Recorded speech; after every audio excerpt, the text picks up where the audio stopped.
తనివి తీరదు అమ్మ తృప్తి చాలదు కనులారా నిన్ను చూసిన అమ్మ మనసారా నిన్ను వేడినా.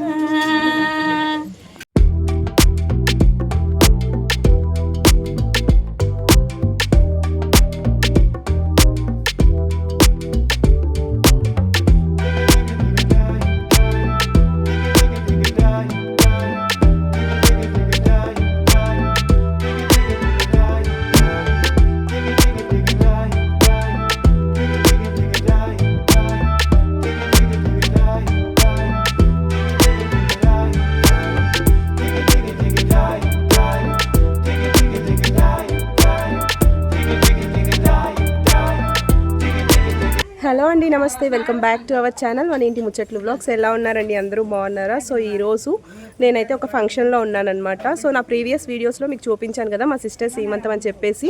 ఈరోజు వచ్చేసి తన పురుడు ఫంక్షన్ అనమాట, బేబీ పుట్టింది. సో ఆ ఫంక్షన్ అనమాట. మా సైడ్ అయితే పురుడు అంటామండి, ఉయ్యాల్లో వేస్తారు పాపని. సో ఈ ఫంక్షన్ ఎలా జరుగుతుంది ఏంటి, మేమైతే ఎలా చేస్తామనేది వీడియోలో మీతో షేర్ చేసుకుంటాను. సో వీడియోని స్కిప్ చేయకుండా ఎండ్ వరకు చూసేయండి.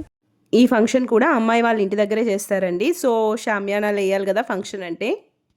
ఇంటి ముందంతా కొబ్బరి చెట్లే ఉన్నాయండి. చూస్తున్నారా ఎంత హైట్ ఉన్నాయో, ఆకాశాన్ని తాకేటట్టు ఉన్నాయి కదా. అక్కడి నుంచి ఒక కొబ్బరికాయ కానీ నెత్తిన పడిందంటే అంతే సంగతులు. ఇది చూడడానికి అయితే బ్యూటిఫుల్గా ఉంది. ఆకాశంలో ఓన్లీ కొబ్బరి చెట్లే ఉన్నట్టున్నాయి కదా, అసలు చాలా బాగుంది. ఇంట్లో ఫంక్షన్ చేస్తున్నామంటే ఫస్ట్ మనకు గుర్తొచ్చేది మంచి ముగ్గేయాలి, అందరూ బాగుందనేలాగా అనిపిస్తుంది కదా. సో సింపుల్గా వేసినా కానీ చాలా బాగుంది కదా ముగ్గు. ఇంకా గెస్ట్లు ఎవరు రాలేదు కాబట్టి చైర్స్ అన్నీ వేయలేదు, అలాగే ఉన్నాయి. ఇక్కడైతే అందరూ ఫుల్ బిజీగా ఉన్నారండి వంటలు చేయడంలో. ఫంక్షన్ అంటే ఇంకా మామూలుగా ఉండదు కదా, బోల్డ్ అని వెరైటీస్ చేయాలి. మా సైడ్ అయితే పురుడు రోజు నాన్ వెజ్ పెడతాము. ఈ వంట కోసం అయితే ముందు రోజు నుంచే ప్రిపరేషన్స్ జరుగుతూ ఉన్నాయండి. అల్లం వెల్లుల్లి పేస్ట్, అలాగే రసం పౌడర్, సాంబార్ పౌడర్, ఇలాంటివన్నీ కూడా ముందు రోజే చేసి పెట్టుకుంటే పక్క రోజు కొంచెం ఈజీగా ఉంటుంది కాబట్టి ముందు రోజే చేసేసారనమాట. ఇక్కడైతే చికెన్ ఫ్రై ప్రిపేర్ చేస్తున్నారండి. మామూలుగా అయితే ఆయిల్ ఫ్రై చేస్తారు కదా, అలా కాకుండా మనం ఇంట్లో చేసుకుంటాం కదా, ఆ విధంగా చేస్తున్నారు. ఒక పక్క చికెన్ ఫ్రై రెడీ అవుతుంది, ఇంకో పక్క బిర్యానీ చేస్తూ ఉన్నారు. మామూలుగా మనం ఇంట్లో అయితే కొంచెం క్వాంటిటీలో చేసుకుంటాం కాబట్టి టేస్ట్ అంతా పర్ఫెక్ట్గా వస్తుంది. బట్ ఇంతమందికి చేస్తున్నారు, ఎలా వస్తుందా ఏంటా అనుకున్నాను. సూపర్గా వచ్చిందండి, చాలా బాగా చేశారు. ఫ్రెండ్స్, నైబర్స్ అందరూ కలిసి వంటలు చేశారండి. అసలు ఎంత బాగా చేశారో, చెక్క ఎక్కడ కూడా కాంప్రమైజ్ అవ్వకుండా టేస్ట్లో చాలా బాగా చేశారు. వంట చేయడంలో ఫస్ట్ కష్టమైన టాస్క్ ఏంటంటే వెజిటబుల్స్ కట్ చేయడము. అందులోనూ ఆనియన్స్ కట్ చేయాలంటే ఇంక అసలు చెప్పక్కర్లేదు. వీళ్ళైతే పాపం ఎన్ని ఆనియన్స్ కట్ చేశారో. ఇంట్లో మనం నలుగురికి వంట చేసుకోవాలంటేనే చాలా కష్టం అనిపిస్తుంది. అలాంటిది ఇంతమందికి వంట చేస్తున్నారంటే మామూలు విషయం కాదు కదండి. అందులోనూ ఇన్ని ఆనియన్స్ కట్ చేశారంటే అది నిజంగా బిగ్ టాస్క్ అనే చెప్పాలి అసలు. మన చెట్లో ఉండే ఫ్రెష్ కరివేపాకు కోసి సాంబార్లో కానీ రసంలో కానీ తాలింపు పెట్టామనుకోండి, అసలు ఇంకా అది టేస్ట్ అయితే నెక్స్ట్ లెవెల్లో ఉంటుంది, మాటల్లో చెప్పడానికే లేదు. పొద్దున్నే బ్రేక్ఫాస్ట్ కోసం అయితే పొంగల్ అండ్ చట్నీ చేశారండి. సో ఇది మాత్రం ఓన్లీ ఇంట్లో వాళ్ళు, అలాగే వంట చేయడానికి నైబర్స్, ఫ్రెండ్స్ అందరూ వస్తారు కదా, వాళ్ళ కోసం మాత్రమే కాబట్టి సింపుల్గా బ్రేక్ఫాస్ట్ అయితే చేస్తారు. ఎగ్ కర్రీ చేయడం కోసం రెడీ చేసుకుంటా ఉన్నారనమాట. ఒక్కొక్కరు ఒక్కొక్క పని డివైడ్ చేసుకొని చేస్తూ ఉన్నారు. గెస్టులు రావడం కూడా స్టార్ట్ అయిపోయింది. సో పాపని ఉయ్యాల్లో వేయాలి కాబట్టి ఫస్ట్ ఉయ్యాలని అయితే డెకరేషన్ చేస్తూ ఉన్నాం. ఇక్కడ పెళ్లి చీర ఉంటుంది కదండి, దాన్ని ఫోల్డ్ చేసి ఉయ్యాల్లో వేసి అందులో పాపను పడుకోబెడతారనమాట. సో నాకు మా పాప పుట్టినప్పుడు కూడా సేమ్ అలాగే చేశారు. అది ఎందుకు అనేది మాత్రం నాకు ఐడియా లేదు. ఈ ఫ్లవర్స్ అన్నీ కూడా పాప వాళ్ళ నాన్నమ్మ కష్టపడి కట్టి తీసుకొచ్చారండి క్రాడల్ని డెకరేషన్ చేయడానికి. సో ఫ్లవర్స్తో చేస్తే చాలా బాగుంటుంది కదా, ఆర్టిఫిషియల్ వాటితో చేయడం కంటే కూడా అని చెప్పేసి. ఇక్కడ వీడియో చూసారా, ఫ్రంట్ బ్యాక్ జూమ్ అవుతూ ఉంది కదా. సో నాకు వీడియో తీయడానికి ఎవరు లేరని చెప్పేసి రిషితమ్మని అడిగానండి హెల్ప్, వీడియో తీయమని. సో నేను తీస్తానని చెప్పి తీసుకొని ఈ విధంగా ఫ్రంట్ బ్యాక్ జూమ్ చేస్తూ ఉందన్నమాట. ఊరికే నేను చెక్ చేసుకోలేదు, మొత్తం వీడియో అంతా అయిపోయిన తర్వాత చూస్తే ఇలా ఉందన్నమాట వీడియో. సో అప్పటికే డెకరేషన్ అంతా కూడా చేసేసాము, ఇంకేం చేయలేం కదా, అందుకే ఆ క్లిప్పే యాడ్ చేస్తూ ఉన్నాను. మా సైడ్ అయితే పాప పుట్టిన తర్వాత 11th డే కానీ 9th డే కానీ 21st డే కానీ ఈ ఫంక్షన్ చేస్తామండి, పురుడు అంటాము. సో ఈరోజు పాపని ఉయ్యాల్లో వేస్తాము, అలాగే పేరు కూడా పెడతామన్నమాట. ఈ క్రాడల్ డెకరేషన్ క్రెడిట్ మొత్తం వీళ్ళిద్దరికే వెళ్తుందండి. ఏదో నేను కొంచెం హెల్ప్ చేశాను అంతేగాని మొత్తం డెకరేషన్ ఐడియా అంతా కూడా వీళ్ళదే. సో మొత్తం అంతా కష్టపడింది వాళ్ళిద్దరే అనమాట. మనం బయట ఈవెంట్ కండక్ట్ చేసే వాళ్ళకి ఇచ్చున్నా కూడా వాళ్ళు ఇంతే డెకరేషన్ చేస్తారు. దానికంటే కూడా మనం తెచ్చుకొని మన చేతులతో డెకరేషన్ చేసుకుంటే ఆ హ్యాపీనెస్సే వేరేగా ఉంటుంది కదా. ఇక్కడ వంటలు కూడా ఆల్మోస్ట్ అయిపోవచ్చేసాయి. ఇదైతే పాయసం అండి, సగ్గుబియ్యంతో చేస్తారు కదా. సో ఫస్ట్ అయితే ఇలా చేసిన తర్వాత కాచి చల్లార్చిన పాలు ఇందులో యాడ్ చేసేసుకుంటారు. సో పాయసం అయితే రెడీ అయిపోయింది. ఇక్కడ వడలేస్తున్నారు చూసారా, ఒక్క వడ తిన్నామంటే పొట్టంతా ఫుల్ అయిపోతుంది, అంత పెద్దగా వేస్తున్నారు. అదే మనం క్యాటరింగ్ ఇచ్చామంటే చిన్న చిన్న వడలు వేస్తారు కదా. సో ఇంట్లో వేసే వడలు అయితే ఇలాగే ఉంటాయండి. చూస్తున్నారా ఎంత పెద్దగా ఉన్నాయో. ఆల్మోస్ట్ అన్నీ అయిపోయిన తర్వాత లాస్ట్లో మటన్ కుక్ చేస్తున్నారండి. ఎందుకంటే మటన్ కుక్ అవ్వడానికి చాలా టైం పడుతుంది కదా. లాస్ట్లో పెట్టేసామంటే అది ఉడుకుతూ ఉంటుంది. అందరూ వచ్చేసరికి ఫంక్షన్ అయ్యేసరికి మొత్తం కుక్ అయిపోతుందని చెప్పేసి బంతిపూలతో డెకరేషన్ చేసిన తర్వాత బెలూన్స్ పెట్టేద్దాం అనుకున్నాము. బట్ మల్లెపూలు కూడా ఉన్నాయి, వేయండి అని చెప్పారు. సో మల్లెపూలు వేసిన తర్వాత నిజంగా ఎంత మంచి లుక్ వచ్చిందంటే చాలా బాగుందండి. ఒకసారి మొత్తం చూపిస్తాను, మీకే తెలుస్తుంది ఎంత బాగుందో. సో ఫైనల్ లుక్ అయితే ఇదండి. ఇలా అయితే డెకరేషన్ చేసాము. బంతిపూలతోనే బాగుందా, మల్లెపూలు వేసిన తర్వాత బాగుందా, లేకపోతే బెలూన్స్ వేసుంటే బాగుండేదా, ఎలా అయితే బాగుండేది నాతో కామెంట్ సెక్షన్లో అయితే షేర్ చేసుకోవడం మర్చిపోవద్దు. సో పాపకి అత్తమ్మలు ఉంటారు కదా, వాళ్ళు తీసుకొచ్చి ఉయ్యాల్లో వేశారండి. Finally the little princess is here. మంచి నిద్రలో ఉందన్నమాట. సో ఏడుస్తూ ఉంటే ఇంకా అసలు ఏ ఫంక్షన్ కూడా చేయలేం కదా. మంచిగా నిద్రపోతుంది కాబట్టి ఎటువంటి డిస్టర్బెన్స్ లేకుండా ఫంక్షన్ అయితే చాలా బాగా జరిగింది. ఈ డ్రెస్లో చూస్తే మంత్స్ బేబీలా కనిపిస్తుంది కదా, కాదండి జస్ట్ 21 డేసే. సో ఫుల్ మునిగిపోయిందనమాట డ్రెస్లో. ఉయ్యాల్లో వేసిన తర్వాత ఇంకా నార్మల్గా వచ్చిన వాళ్ళందరూ బ్లెస్ చేస్తారు, గిఫ్ట్స్ అన్నీ తీసుకొస్తారు, అవన్నీ కామనే కదా. కాకపోతే ఫస్ట్ గ్రాండ్ పేరెంట్స్ గిఫ్ట్స్ ఇచ్చేస్తారనమాట. నాన్నమ్మ, అమ్మమ్మ, అత్తమ్మలు వీళ్ళందరూ తీసుకొచ్చినవన్నీ కూడా పాపకి వేసి రెడీ చేసేసారండి. నిజంగా ఎంత క్యూట్గా ఉంటారు కదా చిన్నపిల్లలు రెడీ చేసిన తర్వాత. పాప కాబట్టి ఇంకా రోజు పండగే, కావాల్సినన్ని ముచ్చట్లు జరుపుకోవచ్చు. సో వచ్చిన వాళ్ళందరూ కాళ్ళకు పట్టీలని, చేతులకు బ్యాంగిల్స్ అని ఇలా తెస్తారు కదా, అవి వేస్తూ ఉంటే జారి పడిపోతూ ఉన్నాయన్నమాట. రింగ్స్ కానీ ఏవి కూడా చిన్న చేతులకి ఏవి కూడా పట్టడం లేదనమాట. ఇన్ని చేస్తూ ఉన్నా నాకేం సంబంధం లేదన్నట్టు ఎంత క్యూట్గా పడుకోందో కదా. అందుకే అంటారేమోనండి పిల్లలంటేనే దేవుడికి ప్రతిరూపాలు అనేసి.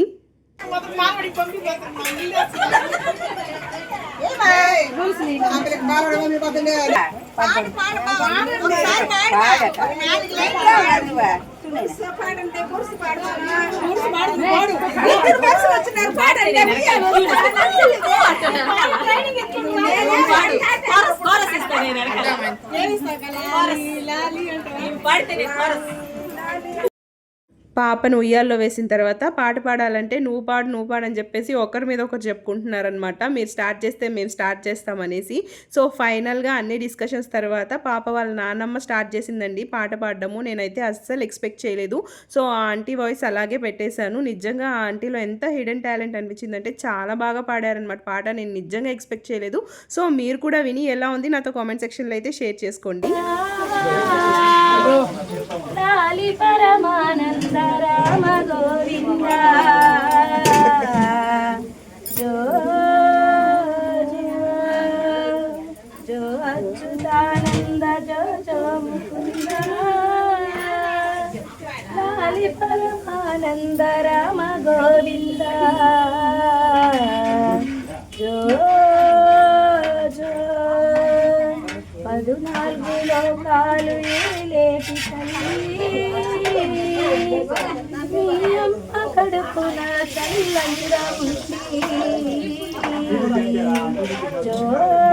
రూపం కలియుగ దైవం మన గౌరం మేలే కారణ జన్మం ఆమె సుందర రూపం తనివి తీరదు అమ్మ తృప్తి చాలదు కనులారా నిన్ను చూసిన అమ్మ మనసారా నిన్ను వేడిన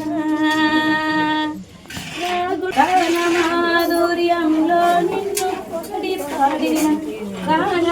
సో విన్నారు కదండి ఎంత బాగా పాడారో కదా. సో విన్న తర్వాత నాకు అనిపించింది ఏంటంటే ప్రతి ఒక్కరిలో ఏదో ఒక హిడెన్ టాలెంట్ అనేది ఉంటుంది, అది టైం వచ్చినప్పుడే బయటపడుతుంది అని చెప్పేసి. ఇంకా వచ్చిన వాళ్ళందరూ కూడా పాప చెవులో 3 సార్లు పేరు చెప్పేసి బ్లెస్సింగ్స్ ఇచ్చేశారు. పాపకి మనం పెట్టుకున్న పేరు కాకుండా మన కులదైవానికి సంబంధించినట్లుగా వచ్చే పేరు కూడా ఒక 2 చెప్పి దాని తర్వాత 3వసారి మనం పెట్టుకున్న పేరు ఎలా చెవులో చెప్పాలన్నమాట. మనం అక్కడ బిజీగా ఉంటే వీళ్ళు ఇక్కడేమో వంటల్లో బిజీగా ఉన్నారు. సో మటన్ బోటీ కర్రీ చేస్తున్నారు. మీలో ఎంతమందికి ఇష్టం నాతో కామెంట్ సెక్షన్లో చెప్పేయండి. అన్నీ అయిపోయిన తర్వాత లాస్ట్లో మటన్ కుక్ చేశారండి. ఎందుకంటే టైం పడుతుంది కదా మటన్ ఉడకాలంటే, అందుకని చెప్పేసి. ఇలా అందరూ కలిసి ఇంట్లోనే ఫంక్షన్ చేసుకోవడం నాకు చాలా బాగా నచ్చిందండి. మామూలుగా డబ్బులు ఇచ్చేస్తే అన్నీ అరేంజ్ చేస్తే మనం కూడా గెస్ట్‌లా వెళ్తాం ఫంక్షన్‌కి. సో, అలా ఉంటే ఏంటోగా ఉంటుంది కదా! ఇదైతే చాలా బాగా అనిపించింది నాకు. సో, ఏమేం వెరైటీస్ చేశారో చూపిస్తాను చూసేయండి. బిర్యానీ అనమాట. అందులోకి రైతా, నెక్స్ట్ చికెన్ ఫ్రై. ఈ చికెన్ ఫ్రై వచ్చేసి మనం ఇంట్లో చేసుకున్నట్లుగా చేశారనమాట. ఫుల్ డ్రై కాకుండా. టేస్ట్ అయితే సూపర్‌గా ఉన్నాయండి అన్నీ. సమ్మర్ సీజన్లో ఈ ఎండలకి ఇది లేకపోతే చాలా కష్టం అండి. సో, బటర్ మిల్క్ అనమాట. ఎన్ని వెరైటీస్ చేసినా ఇది లేకపోతే కష్టం అండి. రైస్, నెక్స్ట్ వచ్చేసి పాయసం అండి. సగ్గుబియ్యంతో చేస్తారు కదా పాయసము అది. ఎగ్ ఫ్రై చూస్తుంటే నోట్లో నీళ్ళు వచ్చేస్తూ ఉన్నాయి కదా. వెరైటీస్ చూపిస్తున్నాను, పెట్టడం లేదని తిట్టుకోకండి. నెక్స్ట్ వచ్చేసి సాంబార్. ఇది వచ్చేసి చికెన్ లైట్ గ్రేవీ అనమాట వడలోకి. మరి ఇష్టం అయితే ఫుల్ హ్యాపీ అండి. అసలు ఇంత చిన్నపిల్లల్ని చూడడం అది ఫస్ట్ టైం అనమాట. ఇంతవరకు ఎప్పుడు చూడలేదు ఇంత చిన్నపిల్లల్ని, అది పుట్టిన తర్వాత. అందరినీ వెళ్ళనిచ్చి సో లాస్ట్లో మేము నిదానంగా వెళ్ళాము బ్లెస్ చేయడానికి. అన్నట్టు మర్చిపోయాను పాప పేరు చెప్పడము. సో పాప పేరు వచ్చేసి తన్విశ్రీ అండి. ఫంక్షన్ అయితే చాలా బాగా జరిగిందండి. ఎటువంటి డిస్టర్బెన్సెస్ లేకుండా డెకరేషన్ కానీ వంటలు కానీ అన్నీ కూడా సూపర్గా కుదిరాయి అనమాట. ఇక్కడ మారిష్టమ్మ కూడా నేను చెప్తాను చెవులో పేరు అని చెప్పేసి చెప్తా ఉంది. మనం ఏది చేస్తే అదే చేయాలంటారు కదా పిల్లలు. అందరూ బ్లెస్సింగ్స్ ఇచ్చేసిన తర్వాత లాస్ట్లో పాపకి వాళ్ళ అమ్మతో కలిపి ఎర్ర నీళ్ళతో దిష్టి తీసేస్తారనమాట. ఈ విధంగా పాపను ఉయ్యాల్లో వేసే ఫంక్షన్ అయితే అయిపోయిందండి. సో ఇంకా భోజనాలు పెట్టడమే అనమాట. సో ఆల్మోస్ట్ అన్నీ కూడా రెడీ అయిపోయాయి. ఇంకా అన్నీ తీసుకొచ్చి ఒక బెంచ్ మీద పెట్టేసుకున్నారంటే వరుసగా వడ్డించడానికి ఈజీగా ఉంటుంది కదా. అన్నీ ప్రిపేర్ చేసుకుంటా ఉన్నారు దానికోసమని. సర్వ్ చేయడానికి ఈజీగా ఉంటుందని చెప్పేసి మటన్ కర్రీ అయితే ముందుగా ఇలా కప్పుల్లో పెట్టేశారు. సో ఏమేం వెరైటీస్ చేశారో అన్నీ కూడా ఒకసారి చూపిస్తాను. ఇందులో అయితే ఒక స్పెషల్ చేశారు. మీ సైడ్ ఇది ఉంటుందా లేదా నాతో కామెంట్ సెక్షన్లో అయితే షేర్ చేసుకోండి. స్వీట్ వచ్చేసి కోవా అండి. అలాగే అందరూ నాన్ వెజ్ తిన్నారు కదా, కొంతమంది వెజ్ కూడా ఉంటారు. సో అందుకని చెప్పేసి ఆలూ కర్రీ. ఇది వచ్చేసి పొడి అనమాట, కరివేపాకు పొడి, సాంబార్, రసం, ఇంకా నార్మల్గా వెజ్ బిర్యానీ అవన్నీ ఉన్నాయన్నమాట. ఆనియన్ రైతా. నెక్స్ట్ వచ్చేసి నేను చెప్పిన స్పెషల్ ఐటమ్ అనమాట ఇదేనండి. అది ఎముకల సాంబార్. మటన్ ఎముకలతో సాంబార్ చేస్తారంట. సో దీని గురించి నాకు కూడా ఐడియా లేదు. మీ సైడ్ ఎవరికైనా తెలుసుంటే నాతో కామెంట్ సెక్షన్లో షేర్ చేసుకోండి. ఇది వచ్చేసి బోటీ కర్రీ అండి. కొత్తిమీర టమాటా చట్నీ. సో బిర్యానీ. నెక్స్ట్ వచ్చేసి ఎగ్ ఫ్రై అనమాట. కర్రీలా చేయలేదు, ఎగ్ కూడా ఫ్రైలా చేసేసారు. ఫైనల్గా గారెలు చూపించాను కదా ఇందాక, ఎంత పెద్ద పెద్దగా ఉన్నాయో గారెలు చూస్తున్నారా. సో టేస్టీ ఫుడ్ అయితే రెడీ అయిపోయింది. మొత్తం అన్నీ కూడా అరేంజ్ చేసేసారు. ఇష్టమా ఏం చేస్తున్నావు? ఆ కర్రీ ఎందుకు? కుక్క ఎందుకు చెప్పు, సరిగా చెప్పు. ఎందుకు? కుక్కలు తరవడానికి. నువ్వు చికెన్ తింటా ఉంటే అవి వస్తాయి, మళ్ళీ వాటిని తరిమేదేంది? నువ్వు లోపల కూర్చొని తినొచ్చు కదా. మార్నింగ్ నుంచి వీడియో షూట్ చేస్తున్నాను కదా, కొంచెం సేపు రిలాక్స్ అవుదామని అలా కూర్చున్నానండి. అంతే వచ్చేసింది మా పాప. సో పిల్లలకి అస్సలు నచ్చదు కదా పేరెంట్స్ రిలాక్స్ అయినా, లేకపోతే వాళ్ళకంటూ కొంచెం టైం కేటాయించుకుందామన్నా అంతే వచ్చేస్తారు. మా పాపేనా లేకపోతే మీ కిడ్స్ కూడా ఇలాగే చేస్తున్నారా? Let me know in comments. So భోజనాలు అయితే స్టార్ట్ అయిపోయాయి. మనకి తమిళనాడు సైడ్ వచ్చేసి అరిటాకు వేసి అందులో అన్నం వడ్డిస్తారండి. అలా పెడితేనే భోజనం పెట్టినట్టంట గెస్ట్లకి. ఒకప్పుడు పెళ్ళిళ్ళైనా ఫంక్షన్లైనా ఏదైనా సరే ఇలా ఆకు వేసి అన్నం పెట్టేవాళ్ళు. బట్ ఇప్పుడు అంతా కూడా బఫే సిస్టమ్ అయిపోయేసి మనకు కావాల్సింది మనం సర్వ్ చేసుకొని కనీసం కూర్చునేది కూడా లేదు, నిల్చుకొనే తినేస్తున్నాం కదా. సో ఇలా అందరూ కూర్చొని ఆకులో తింటూ ఉంటే నాకైతే చాలా బాగా అనిపించింది.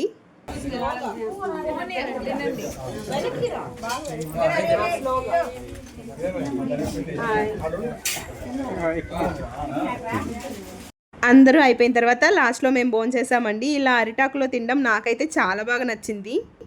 ఇది చూసిన తర్వాత మీకు కూడా అరిటాకులోనే భోంచేయాలనిపిస్తుంది కదా.